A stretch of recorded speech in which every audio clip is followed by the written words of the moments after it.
கரூர் மாவட்டம் வெண்ணெய்மலை பாலசுப்பிரமணிய சுவாமி கோவிலுக்கு சொந்தமான இடங்களில் உள்ள ஆக்கிரமிப்புகளை அகற்றுவதற்கு எதிர்ப்பு தெரிவித்து போராட்டத்தில் ஈடுபட்ட பெண்களை போலீசார் குண்டுகட்டாக தூக்கி சென்று கைது செய்ததால் பரபரப்பு ஏற்பட்டிருக்கிறது. அந்த காட்சிகளை தற்போது பார்க்கலாம்.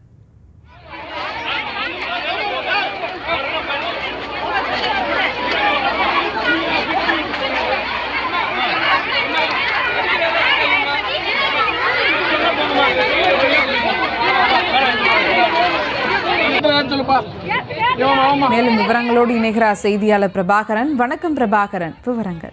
வணக்கம் சுபா. சென்னை உயர்நீதிமன்ற மதுரை கிளை உத்தரவின்படி வெண்ணமலை பாலசுப்பிரமணிய சுவாமி கோவிலுக்கு சொந்தமான இடங்களில் உள்ள ஆக்கிரமிப்புகளை அகற்றும் பணி தொடர்ந்து நடைபெற்று வருகிறது.